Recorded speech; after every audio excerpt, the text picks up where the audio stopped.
Allô tout le monde, c'est Clara. Aujourd'hui, on se retrouve pour mon bilan lecture du mois de septembre. J'ai lu 6 livres. On va dire que c'est un peu genre pas moyen, mais genre c'est correct, mais j'aurais peut-être voulu lire un peu plus. C'était quand même des bonnes lectures. Honnêtement, honnêtement, en ce moment, je suis perdue sur qu'est-ce que je veux lire. Genre, je suis pas vraiment dans un slump parce que j'ai vraiment envie de lire, mais je suis juste perdue. Genre, je sais pas si je veux de la romance, si je veux de la fantasy, si je veux genre de la romantaisie, si. Je sais pas. Je sais pas si c'est le changement de saison, j'en sais rien. Je sais juste que quand je finis un livre, je sais pas de quoi j'ai envie, alors qu'à chaque fois, je sais de quoi j'ai envie. J'ai donc lu 6 livres, j'en ai 5 là en physique, puis j'en ai lu un même sur ma liseuse. Donc écoutez, je vais vous présenter ça au fur et à mesure. Je pense que je vais y aller par ordre de quand est-ce que je les ai lus dans le mois, comme ça je pourrais vous dire un peu genre dans quel mood j'étais à ce moment-là. Parce qu'en vrai, il y a des changements de mood là. Là, il y a plusieurs types de livres, on va dire. Donc, faisons ça. Let's go. Bonne vidéo. Je dirais ce que vous avez lu. J'ai commencé septembre avec Out on a Limb de Anna Bonham Young et meilleure lecture de septembre. Ça a commencé, à vrai dire, très très bien. C'est une excellente lecture. Je ne crois pas qu'elle ait encore été traduite en français. Mais honnêtement, allez-y. Genre, l'écriture est comme pas si compliquée que ça. Puis, il vaut vraiment le coup. Il vaut vraiment le coup. On l'a vu énormément. Je pense qu'il y a comme un an sur BookTok. Notamment sur TikTok, j'ai l'impression qu'il était vraiment partout. Et parce qu'en fait, il y a une petite spécialité de pourquoi on le voit autant. De un, il est génial. De un, il est génial. De deux, il est autant hypé parce que, en fait, il y a genre la pregnancy trope et on va se le dire, c'est pas vraiment celle en tant que lecteur qu'on apprécie le plus. Dans celui-là, on va suivre Win et Beau, en fait, qui vont se rencontrer à une soirée d'Halloween. Donc, autant vous dire que là, on est en octobre. Ce livre est parfait pour octobre. Donc ils se rencontrent à une soirée d'Halloween. Ils ont un coup d'un soir, mais ils ont un petit peu genre un petit coup de cœur. Genre honnêtement, ils discutent. Tu sais, c'est pas genre juste ils se voient, ils font leur coup d'un soir. C'est que genre ils se voient, puis ils commencent à discuter. Ils voient que tu sais, genre il y a un petit feeling. Genre c'est hyper fluide entre eux, bonne conversation, tout ce que vous voulez. Du coup, ils sont comme, hey, ça dit-tu, on monte et on fait nos affaires. Donc, ils font leurs affaires, ça se passe super bien. Puis, bah, quelques temps après, Win, bah, en fait, elle se retrouve enceinte. L'histoire, ça va être vraiment, on va vraiment suivre le couple, on va vraiment suivre Win et Beau, réaliser qu'ils sont parents, qu'est-ce que ça inclut, qu'est-ce qui se passe. Et honnêtement, ça m'a fait aimer le Pregnancy Trope. Genre, déjà, très belle écriture, on a des personnages super attachants. Et je peux vous dire que même si la madame est enceinte, non, le livre ne s'arrête pas. Le livre, en fait, il fait juste commencer. C'est super intéressant de voir leur évolution. Il y a quand même du smut. Hey, c'est pas parce que t'es enceinte que la vie elle s'arrête. Donc autant vous dire que c'était une excellente surprise. J'ai juste trop hâte de lire d'autres livres de cette autrice parce que honnêtement, j'ai adoré. Puis pour en plus, c'est que chacun, ils ont un handicap. Puis je trouve ça comme intéressant d'avoir plus de représentation dans les livres. Donc ouais. Puis aussi, hey, ils sont super drôles. Ils sont vraiment super drôles. J'ai adoré l'humour. 5 sur 5. Je pense que je lui ai mis un 4 sur 5 sur Goodreads, mais en vrai, 5 sur 5. Ensuite, on avait eu la petite romance. Je me suis dit, ok, on continue sur la Zodiac Academy. Et oui, je suis comme tous les autres en ce moment. Je suis dans cette série qui est si longue, mais écoutez, si bien. Donc là, en fait, au mois de septembre, j'ai lu le tome 6 et autant vous dire, je sais plus combien il fait de pages, puis en plus, vu que je l'ai lu sur ma liseuse, c'est comme pas pareil. C'est une arme. Écoutez-moi bien, c'est une arme. C'est que je l'ai vue en photo, c'est une arme. Le truc. Moi, c'est une série que j'aime énormément. Elle n'est pas incroyable, dans le sens où, quand tu la compares à TOG ou même à Cotard, c'est pas du tout le même niveau. Mais au bout de 6 tomes, on va pas se le cacher, j'ai créé des relations avec les personnages. Je suis genre adaptée au monde, je suis adaptée à leur magie, à leur politique. Je me suis attachée à leurs relations. Bref, le monde, bon, il est cool, genre, je suis vraiment à l'aise, puis l'écriture est comme vraiment simple. Genre, il y en a qui critiquent un peu l'écriture parce que, on va pas se cacher, elle est pas non plus très poussée. Genre, si t'as rien à faire, si t'as genre des heures à donner, donne-la à Zodiac Academy parce que tu vas juste pas regretter. Donc là, ce sixième tome, j'ai vraiment été... honnêtement, j'ai passé un bon moment. C'était peut-être un peu long, mais j'ai passé un bon moment. Dans l'ensemble, si vous voulez savoir un peu plus de ce que c'est la Zodiac Academy, ça va être vraiment deux jeunes filles en fait qui se retrouvent à intégrer la Zodiac Academy. C'est comme genre... C'est genre une académie qui se trouve dans un monde parallèle à la planète Terre. Puis c'est pas vraiment des humains, c'est tous des fées, genre ils sont, genre on va avoir des loups-garous, des vampires, on va avoir des dragons, on va avoir des manticores, on va avoir des phénix, on va vraiment avoir énormément de créatures différentes. Puis elles deux, ce sont des jumelles et elles se retrouvent dans cette académie et en fait, déjà, elles découvrent que bah y a pas que des humains sur Terre, donc petit choc. Et en plus, elles se retrouvent en fait à être en position de, bah en fait vous êtes les princesses perdues. Vous êtes, ouais, vous êtes censé prendre le trône dans pas si long. Donc, petit choc, et bien sûr, bah, qui dit on rentre dans une académie, ça dit, bah, hey, tu vas rencontrer du monde. Donc, elles en rencontrent du monde, du beau monde et du mauvais monde, mais ça crée des liens hyper intéressants. Ça explique le pourquoi les livres sont aussi longs. C'est qu'il y a énormément de personnages, on a plusieurs POV. On va suivre leur évolution à l'académie puis après. Donc c'est pour ça que c'est genre une série qui est aussi longue, c'est parce que t'as beaucoup de personnages et aussi parce que c'est vraiment suivre leur parcours. Tout ça pour dire que oui, c'était une bonne lecture, je pense que je lui ai donné un 4 sur 5 et en règle générale, cette série est un 4 sur 5, pas plus que 4 sur 5. On pourrait presque descendre sur le 3 sur 5, pas moins bien sûr, mais c'est ça, pas exceptionnel, mais hey, genre t'as du bon temps, le smut est cool. Le smut, je vous le dis là, faut l'attendre, mais quand il est là, il est là.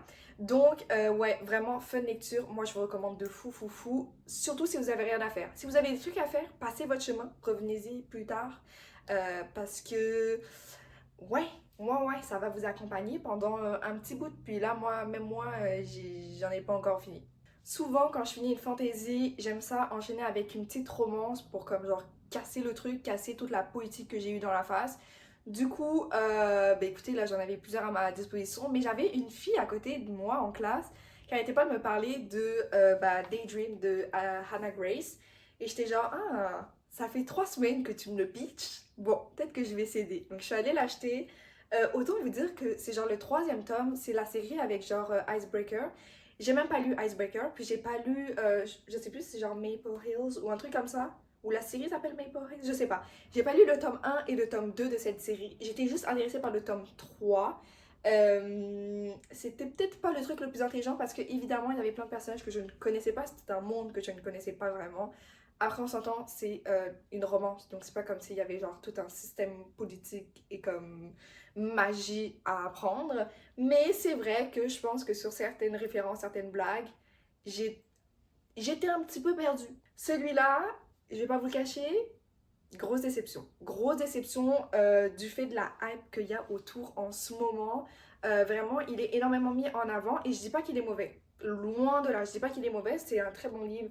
L'écriture est assez correcte, on traite de sujets assez intéressants, notamment au niveau de tout ce qui est HPI, mais sans avoir un traitement. Juste de vivre, par exemple, avec l'HPI, d'avoir des troubles, etc.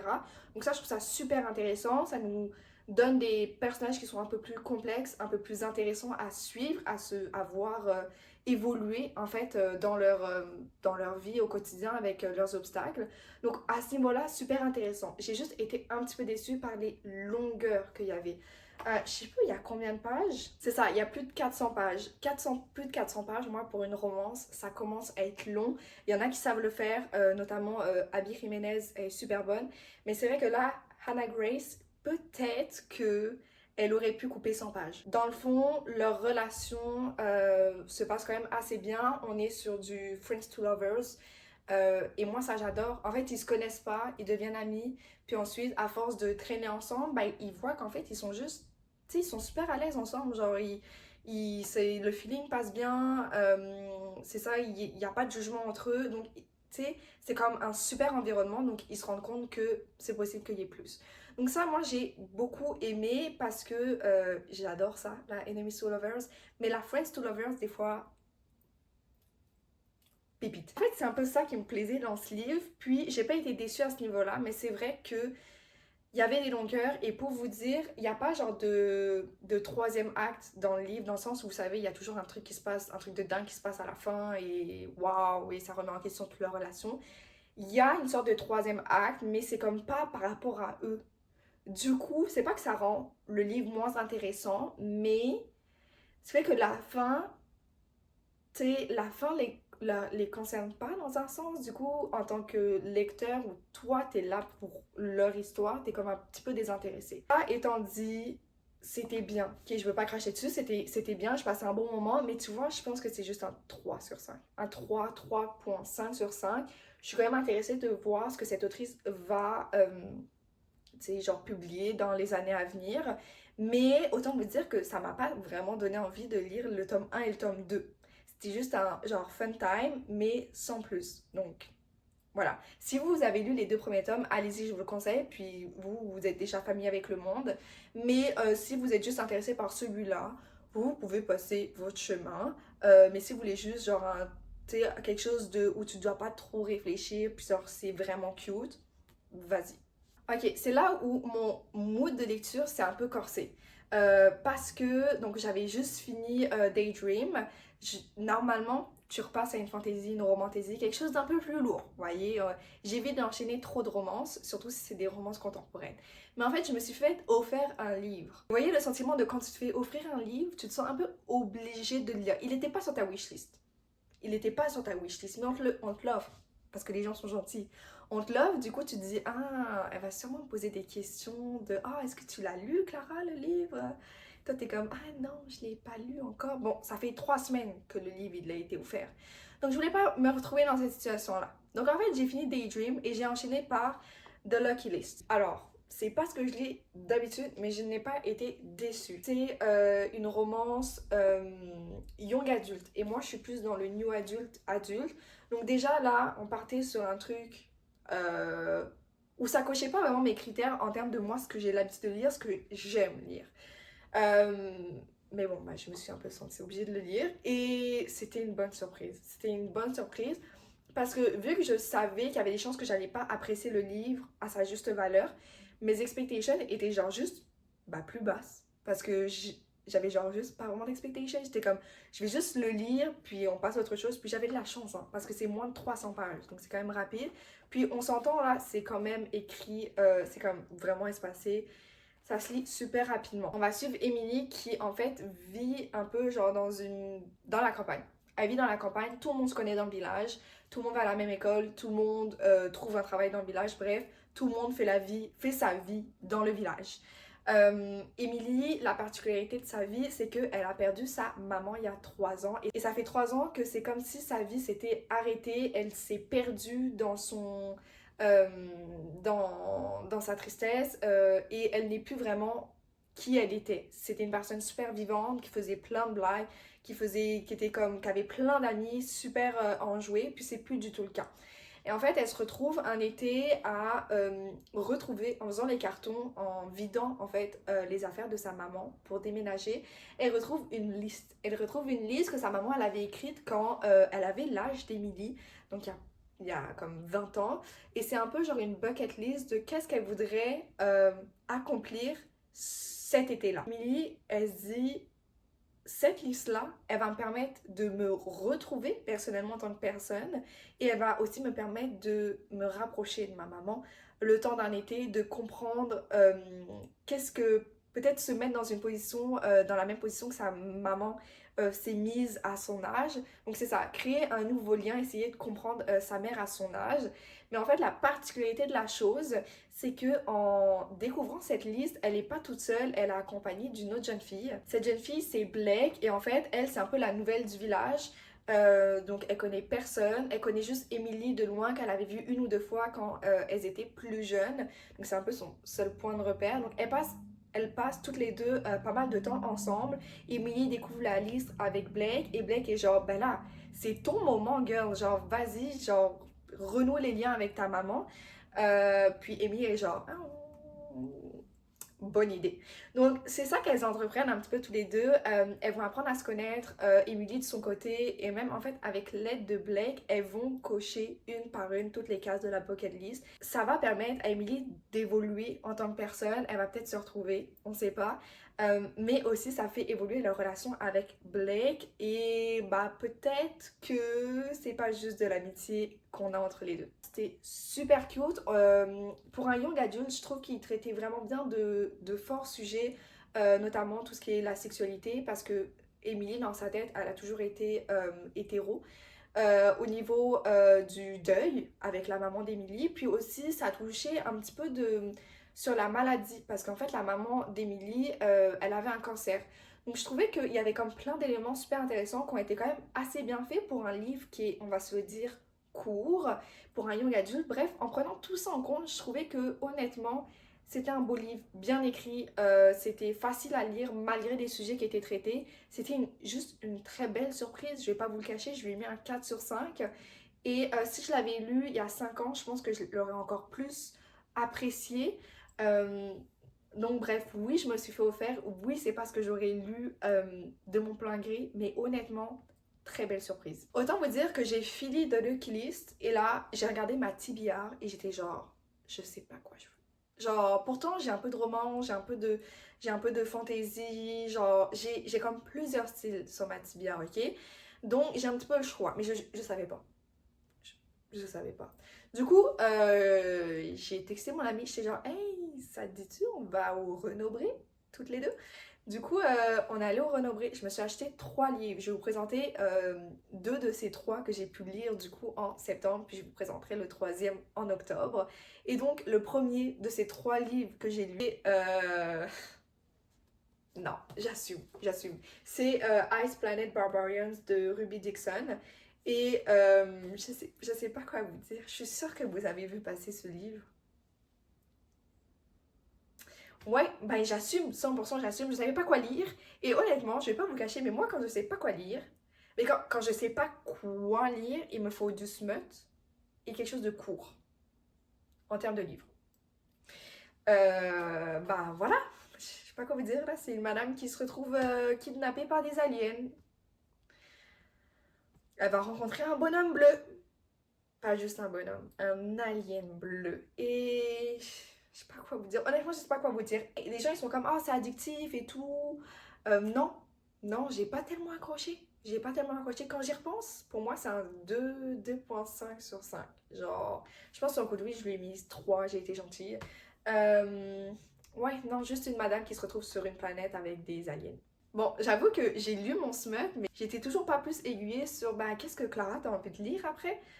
Du coup, j'ai juste enchaîné avec les livres que j'avais achetés. Et j'ai acheté Guild de Raven Kennedy. Ce livre, ok, ce livre qui est traduit en français, hein, ce livre, je voulais pas le lire de base. Genre, j'ai jamais eu envie de le lire. Et donc, j'étais avec mon ami au Renaud-Bré. Bon, on commençait à prendre un peu de temps, je me suis assise par terre. Il y a quoi? Je me suis assise par terre. Voilà, j'avais mes 2 livres dans la main, puis je tourne la tête. Puis il y a ce livre. Et autant vous dire que c'est un peu le destin. Genre, le livre, il m'a juste regardé, je l'ai regardé, et c'est comme s'il m'avait appelé. Je vous ris pas au nez, là. C'est que moi, ce livre, j'ai jamais eu aucun intérêt à le lire. Je me suis toujours dit, hey, ça a l'air de la merde, ça m'intéresse pas. Et là, je l'ai vu, j'étais genre, ah, en fait, tu me tentes, je pense. Du coup, je l'ai pris. Je l'ai pris alors qu'il n'était pas sur mon budget, il n'était pas prévu, mais je l'ai pris. Je l'ai pris et belle surprise, I guess. Belle surprise, ouais. C'est toute une saga, je sais plus à combien de tomes, il y en a peut-être 5 ou plus, je sais plus. Celui-là, et je pense que j'avais pas encore. En fait, j'avais pas vraiment vu de review par rapport à cette série-là, donc j'étais pas très au courant. Mais j'ai pu découvrir que, en effet, ce tome-là, faut pas s'arrêter. Faut pas s'arrêter au bout du premier tome. Faut persévérer parce que ce tome-là, on est sur vraiment un tome introduction du monde, de l'histoire, des personnages, de la politique. Grosse introduction. Alors, le livre, moi je vous le dis, on dirait qu'il est quand même un peu épais. Regardez-moi bien cette mise en page. Je sais pas si vous vous rendrez compte comme ça, mais vraiment la mise en page, je pense que bah, elle est vraiment rikiki. Enfin, rikiki, mais dans le sens où il n'y a pas beaucoup de mots sur la page. Donc ça se lit extrêmement vite. Ah oui, et je voulais vous dire, parce que moi j'ai la version, genre c'est chez des éditions Bloom, et ils ont fait un travail d'édition qui est quand même cool. Genre, mettons, ok, ça c'est comme, genre, la page d'accueil, I guess. Là, les remerciements. Hey, c'est cool ça! Moi je trouve ça cool. Regardez, regardez. Une belle carte, une belle carte. Et ça s'arrête pas là. C'est que genre à chaque fois, genre chaque chapitre, il y a comme des petits dessins. Bon, ouais, voilà. Moi, écoutez, il m'en faut peu pour être séduite. En fait, il faut savoir que ce livre, c'est genre une réécriture du mythe de Midas. Moi, c'est pas un mythe que j'étais vraiment familière, donc je découvrais juste au fil des pages. Mais en gros, vu que c'est une réécriture, ici, c'est du point de vue de Oren. Et Oren, en fait, elle a été changée en or par Midas. Mais quand je vous dis en or, c'est-à-dire que tout chez elle est or. Mais pas or, genre, oh, t'as de la peinture. C'est que c'est de l'or, là. Elle vaut cher, la madame, là. Elle vaut très cher, la madame. Et c'est un peu genre la précieuse de Midas. Et Midas, il est genre, ah, vu que t'es ma précieuse, vu que j'ai envie de te protéger, je vais te mettre dans une cage. Monsieur, au 21e siècle, ça ne fonctionne plus. Mais, en tout cas, ici, ça fonctionne. Il met Oren dans une cage. Mais genre, une grosse cage. Vous voyez ce que je veux dire? Genre, une cage où elle peut quand même...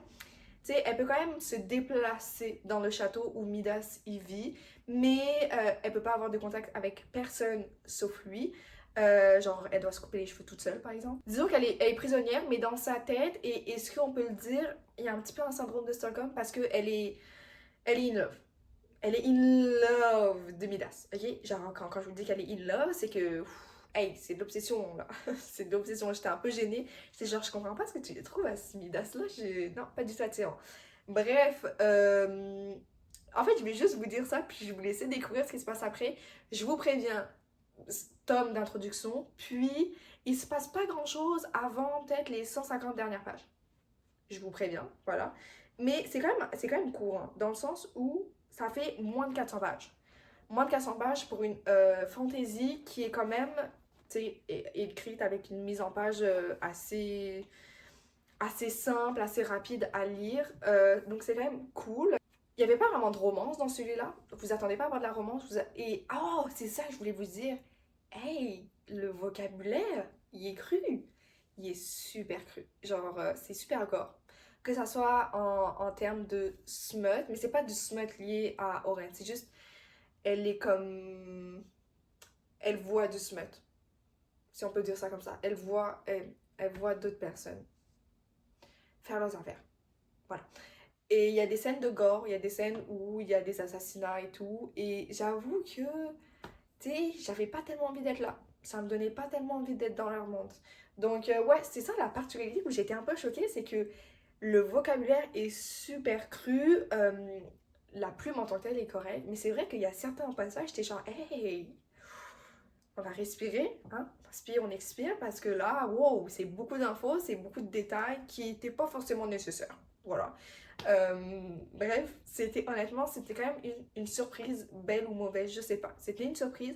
Je pense que je continuerai à lire la suite parce que, comme je l'ai dit, livre d'introduction, donc, tu sais, je suis quand même intéressée à savoir quand est-ce que, genre, qu'est-ce qui va se passer au niveau de l'action, au niveau des personnages, leur évolution. Donc, bref, surprise, je pense à un 3 sur 5. Mais je regrette pas. Honnêtement, je regrette pas, mais tu sais, je pense que je vais lui laisser le bénéfice du doute avec genre les autres tomes qui s'en viennent. C'était donc les 6 livres que j'ai lus au mois de septembre. Et bon, voilà, j'étais perdue et je le suis encore au niveau de qu'est-ce que j'ai envie de lire, qu'est-ce que j'aime lire. Mais c'était quand même un bon mois. J'ai quand même eu des bonnes surprises, notamment avec genre Out on a Limb. J'étais quand même super contente de découvrir genre Ice Barbarians. Donc voilà, j'ai quand même lu des choses qui m'intéressaient. C'est juste qu'en règle générale, j'aurais pu faire mieux. J'espère que pour vous, ça a été aussi un bon mois de lecture. N'hésitez pas à me dire ce que vous avez lu. Je serais genre super intéressée de savoir. Si vous avez lu des livres que moi j'ai lus, genre dites-moi votre avis. Puis écoutez, bah moi je vous dis à plus tard. Bonne journée, bonne soirée, bon appétit, tout ce que vous voulez, où que vous soyez. Puis on se dit à la prochaine fois. Bye!